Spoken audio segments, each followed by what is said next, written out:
Well, good morning, everyone. And once again, welcome to another live this morning. Hope you're having a great start to your week and your day. So just wait for a moment here. Here we go. Annette, good morning from Nouveau Brunswick and Nativity. And Andrea from beautiful Niagara Falls. Josette, how are you? Mike from Wawa. Holly. And John from Elgin, Illinois. Reem, good morning. Jordan, good morning to you. And Rosa, Jordan is from Tennessee. Rosa Morial, Edith, Micheline, good morning, Micheline. Laurie, another from Niagara Falls. Nadine and Darlene, and Lorraine from British Columbia. 5:30 in the morning. Good morning to you, Faye and Kevin and Sandy, Danielle and Rita. Good to have you on with us this morning. And Frida, Natalie, and Diney from Alberta. 6:30 in the morning. Susan, Keith from Bell River near Windsor. Donna, Bell Valley, and Dave, Patricia, right from Sudbury. Good morning, Patricia. Marilyn, PEI. We appreciate you guys. Another Holly, Dave, and Lise, and Dan. Okay, look at the coffee here this morning. Sorry. Judy, good to have you on. Nick from our staff. Here in Canada, guys, it's a holiday Monday. Civic holiday, they call it, I think. Deb from Timmins. Sherry, Lise, good morning to you. And Randall.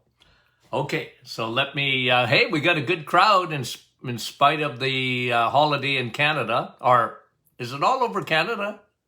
Or just Ontario? I can't remember. Claudette and Judy from Newfoundland and Crystal, Maria. Again, guys, and Noel, how are you? And I don't mean to miss anyone, but of course, got to get going. Jocelyn, Mary, Babika. Okay, here we go.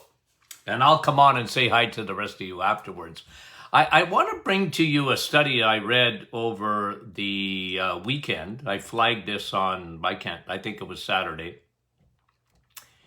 And it was a study on aspartame and other artificial sweeteners.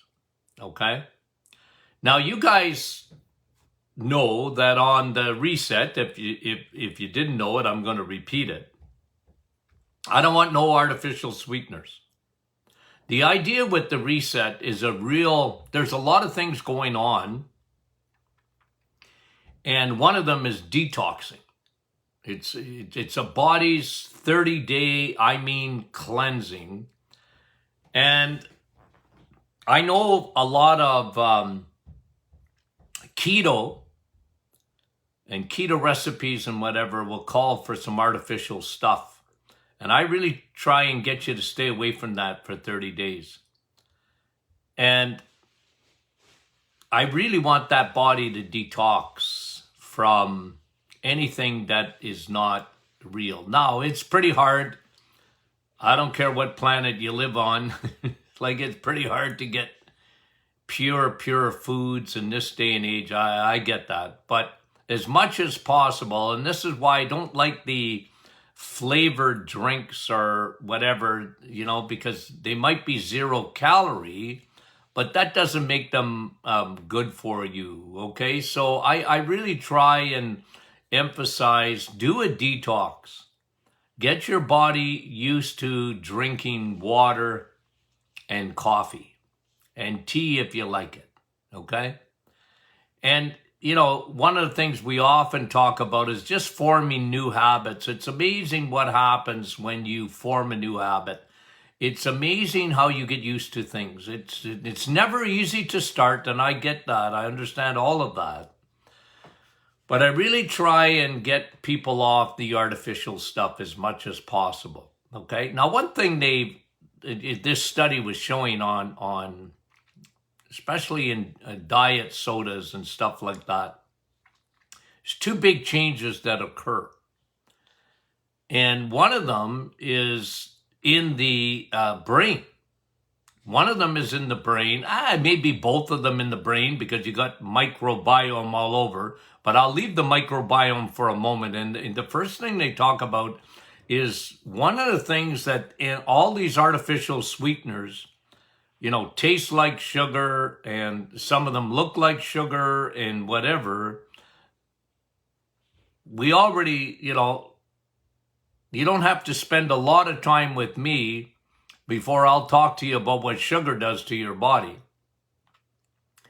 But try not to replace it with artificial sweeteners, okay? Because what these studies have shown is that two main things happen. I remember when, listen, artificial sweeteners have been around for a long time. Aspartame, my dad, when he found out he was a diabetic, started to drink Tab and I think it was Fresca. Oh, that stuff was awful stuff. Oh, you're talking guys in the late 60s, okay? I mean, it was bad stuff. I said, Dad, how can you drink that stuff? Tastes like urine. I mean, it was terrible stuff. But anyway, and they knew nothing about, all they knew it for even, think about it now. You're talking 1968, 1969 or whatever, and they didn't know, they didn't even know, they knew that sugar wasn't good for you, although that wasn't even sort of mainstream in those days. You were a diabetic, maybe you should cut back. My dad just said, no, I'm a diabetic. I'm not having sugar anymore. My dad just stopped eating sweet. Never had anything sweet. I don't remember him ever having anything sweet. He just cut it out. And, but we didn't know back then. People used to ask me, even in the 70s, okay, what about artificial sweeteners? I said, well, I don't think they're good for you. There's no nutrition in it. There's nothing that is going to give you that's actually going to be helpful. How detrimental it is, that, maybe it remains to be seen. Because there wasn't a lot of studies on the negativity of these artificial sweeteners. But they're coming out now. And one of them, we knew this a long time ago, was its effect on the microbiome. But this other one is showing that it is very important it affects the chemical messengers in the brain. And one of the things, like an unintended consequence of taking an artificial sweetener is that it plays with the chemistry in the brain. And one of the things it does, and this is where the study sort of focused in on, was that it made you hungry. A 0-calorie food or drink, artificial, played with the chemistry in the brain to increase your hunger. And again, if you look at long-term studies, it shows that people that drink, Diet Coke or Diet Pepsi, Diet Soda or whatever you do, don't use it for weight loss. Because what they're saying is it makes you more hungry. There may not be any calories, it may be empty in terms of calories, but it makes you hungry. That's interesting, isn't it? And I think if that had a big warning on its label,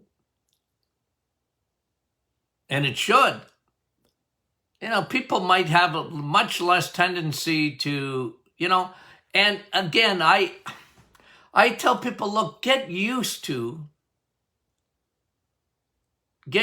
drinking water instead. You're going to have to get used to it. You're going to have to form a habit.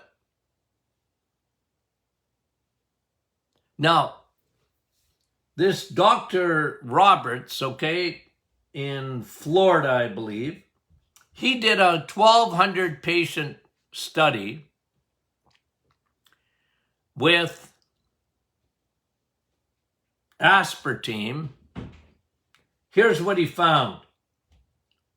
43% increase in headaches, 31% increase in dizziness, 31% increase in confusion, and even memory loss. Not good for the brain. And 13% more, or 13% loss of energy. So no energy drinks. I think somebody was asking me the other day, about, I can't remember what drink it is. What are those, the energy drinks? What do I think about that? I said, well, I don't think too much of them. Stay away from that stuff. Don't pump yourself up with energy drinks. A lot of young kids, they need to get zapped with an energy drink. My word, that is terrible stuff, and gonna play tricks again with the brain. Okay, water.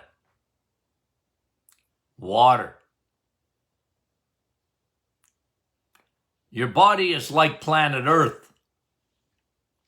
75% of it is made up of vitamin W, water. You need water. Your brain needs water. Your brain is headquarters. I always talk about this, like every time you eat, your brain, which is about 2% of your body weight, demands 25% of your energy from food. It says it's like the federal government. Right off the top, you're going to get taxed. And it says, hey, you owe me. Brain goes, if you want to eat sugar, okay, but I got to take 25% of that. And that's never good. And it's so important, to eat properly, of course. But what people don't realize is that the brain, which is only on average, about 3 pounds, 2% of your body weight, demands first in water. The brain will not allow itself, it's very difficult for the brain to become dehydrated. It does become dehydrated, but it'll take that water from all the rest of your organs because it's headquarters. And your neurotransmitters need cholesterol. Yep, they need cholesterol. They sort of form the outer lining of your neurotransmitters. But the brain needs water to operate properly. And if you're not drinking enough water, all your organs suffer. But your brain is really going to miss that water. It needs it to operate properly. It'll still operate, but it won't operate properly. I don't know if you've ever, you probably have, you know, you did so much sweating or on a hot day or whatever, you know, you see energy go down, don't you? I mean, you really do. And, you know, some people less than others, but I mean, I don't know if you can see this t-shirt I'm wearing or not. It says Pompano Beach. We're a bunch of old timers playing ball. I still love playing slow pitch, but I think of you know, tournaments I've been in playing ball over the years, and you know, hey man, if you get into a hot day and you're baking, man, oh man, does your ability, even your processing ability of the brain goes downhill in a real hurry. And the vast majority of people, especially in this day and age, are dehydrated.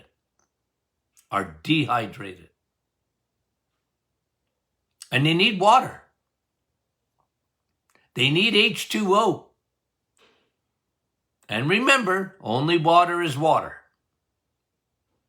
Coffee's not water. Juice isn't water. Fruits, there's a lot of water in fruits, you know, especially you get a watermelon and all that. Hey, I didn't say you couldn't have any of that, but don't you rely on that for hydration. Don't you rely on that.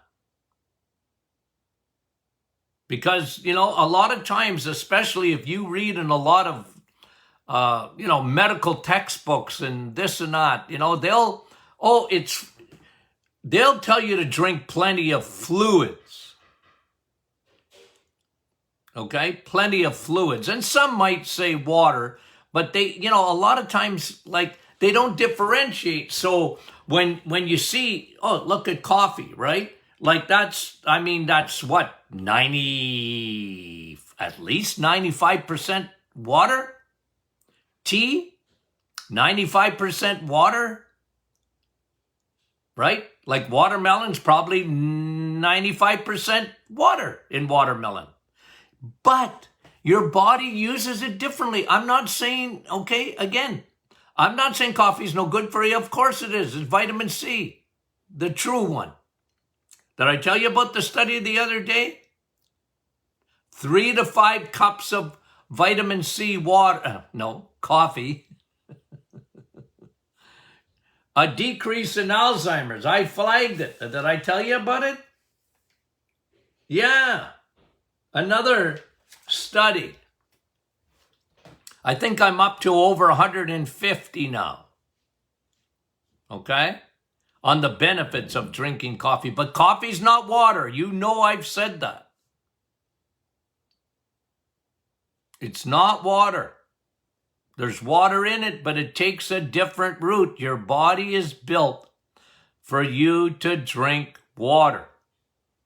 You need it. Your brain needs it. Headquarters needs it. So don't fool yourself. And I don't care who you are. Oh, I'm not thirsty, doc. I don't care about that. Don't wait till you're thirsty. You know, one of the best rules of thumb is to look at your urine. You know? Look at your urine and see what color is it. It should be clear. I mean, first morning urine, of course, is not going to be clear. But you need to drink water so that you know that you're detoxifying and your cells need it. And I promised you I was going to talk about 2 oceans. We'll do that. I promise that we're going to do a little teaching on another. I'm sort of thinking about classifying it as a vitamin. Okay? We'll talk about that. But you need that H2O. Your body is like planet Earth, 75% water, and you better take care of it. Chronic dehydration is very detrimental to the brain and how the brain operates. Your neurotransmitters, it's like hydroelectric plant. They need water. Need water to be flowing. And you need 2 liters of water, guys. That is your minimum. So are you looking at me?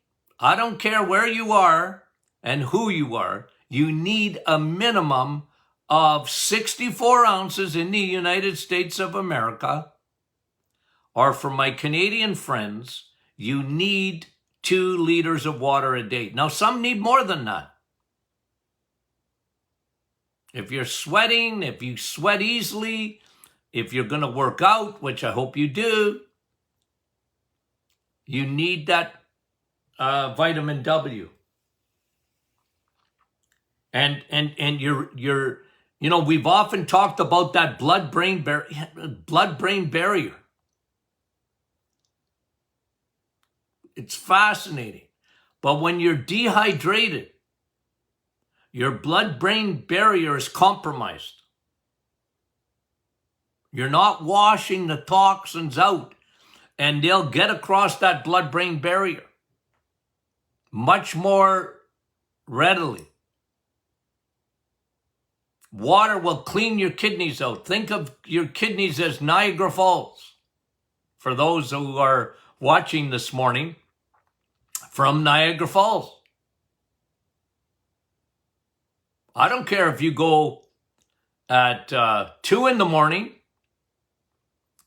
or, 4 in the afternoon. Niagara Falls doesn't stop. It just flows, right? And your body needs that, guys. You dehydrate so quickly. And that's why I've classified it as a vitamin, because it really is essential to your life and nothing substitutes it. So on the reset, this is why, I want you off. People, Doc, can I put something in my water? Don't put anything in your water. You can put a little bit of lemon, okay? And lemon is all right in water, okay? But because it actually helps to detox. So lemon is good. Just put a slice of lemon or whatever, a couple of drops of lemon. I got no problem with that. But the idea is to just try and get your body used to drinking that water. And then guess what happens? And this is what always shocked my patients over the years. It shocked them. Doc, I was never thirsty till I started drinking water. And when I got around that 3-week mark, because you made me, then my thirst mechanism started kicking in, and I realized how thirsty I was. Yeah. And it's a matter of forming a really strong habit. Wash away those toxins out of your body. There's nothing like water to do it. People, Doc, should I do a detox? Yeah. Well, first of all, there's nothing that'll detox your liver more than the reset. You want to detox your liver? That big filtration plant? Okay. You want to detox that? Yes. Okay. Then do the reset. You want to detox your kidneys? Well, drink water. 2 liters of it. Flush out those toxins. And we'll talk about, like I said, we'll talk about another thing that you can do. We'll do that tomorrow. But imagine where these artificial sweeteners, even things you put in your water, can affect your hunger mechanism, can affect your microbiome. It changes the microbiome. It's almost like getting on an antibiotic.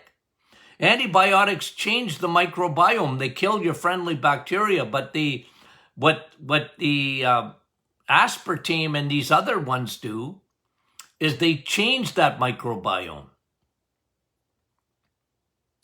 And there seems to be studies that are showing that it feeds the bad guys. Not maybe quite as much as sugar does, but it doesn't matter. It's still changing the ecosystem inside your body, guys. You need to be very careful of that. So don't be confused. Don't be confused, because I think it was yesterday I was reading something and, water's overrated, it doesn't matter. It doesn't matter. I just don't understand it. And when you study the human body, and it should be day one. You're not sick for a lot of people. You're just thirsty. You're dehydrated. You're dehydrated. And you need it. Your skin needs it. Your kidneys need it. Like I said, Niagara Falls, to flush that out. Your brain, we talked about that. Headquarters needs it. You're not going to fire on all your cylinders in your brain without that vitamin W. And don't substitute it. Just drink water. What kind of water is the best water? Well, usually, I'm a guy to push spring water. I like spring water because it's mineralized water. It's the best for you.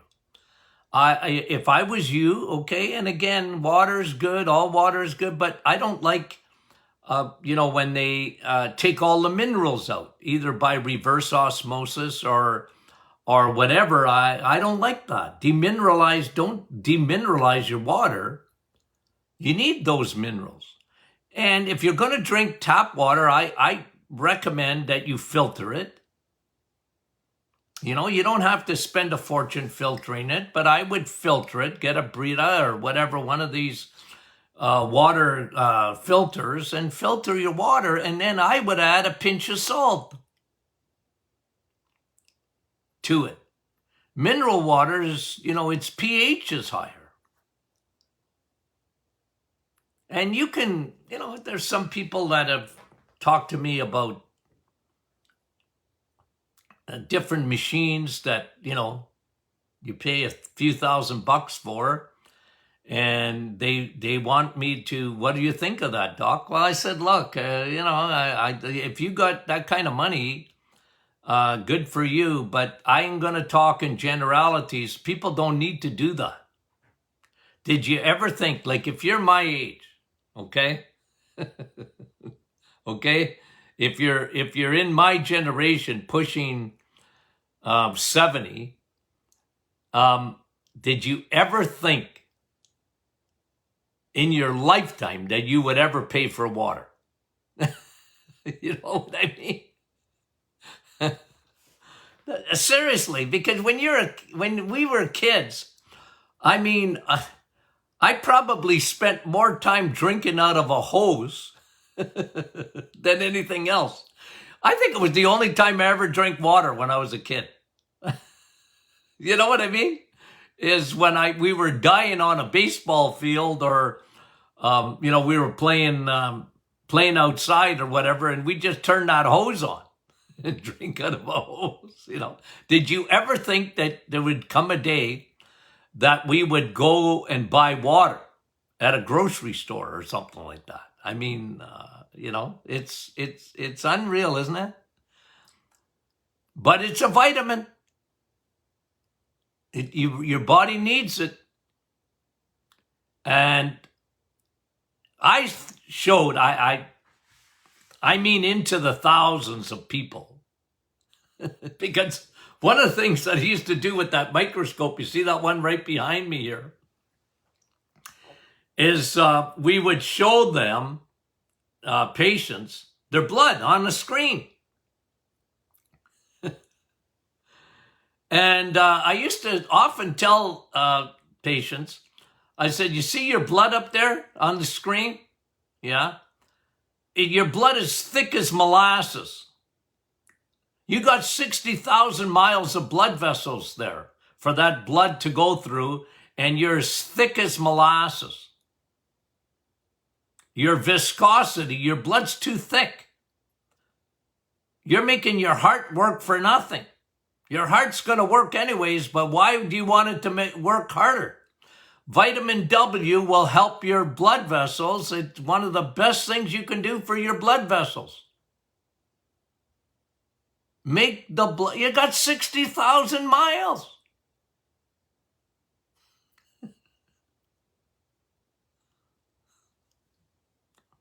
You know, over 100,000 times a day, that heart, you know, and when water just reduces the viscosity of it, the thickness of it, the resistance in your blood vessels. You need that. That's why we talk about it so much. And most people, not everybody, but most people that suffer from headaches, it's the first question I used to ask them. How much water do you drink? Your brain will tell you you're dehydrated by a headache. For most people, yeah, there's hormones and estrogen dominance, and I understand that, and there are people that get migraines. That is not, it's sometimes it was a little bit more complicated than simple dehydration, but I said, look, if you're on any medication, you're going to be dehydrated from that medication. Heart pills, blood pressure pills, I don't care, painkillers, anti-inflammatories, you name the pill. You are starting with dehydration.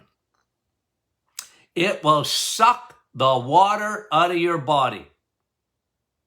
It'll suck it out.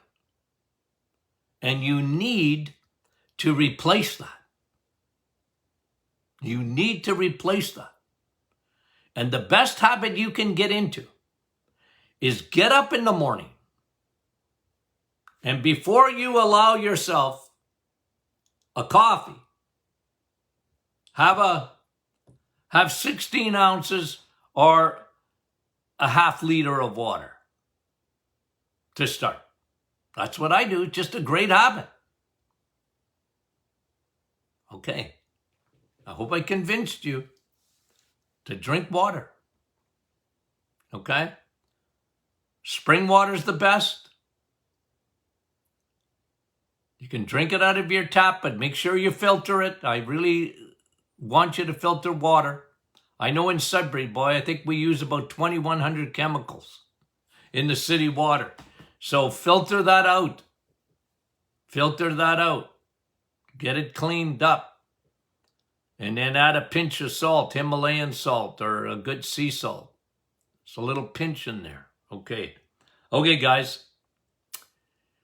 Holiday Monday in Canada, and for your dear folks in the United States, you guys have a great week. We love you. If you're not a member of the Martin Clinic Facebook group, make sure that you join us. Friday is question and answer Friday, so we really appreciate the questions. One of our most popular programs is our Friday program. People like the question and answer, and so do I. I enjoy it. It allows me to go off on tangents. Pursue rabbits on rabbit trails. I often do that, don't I? Okay. Love you guys, and we'll talk to you soon.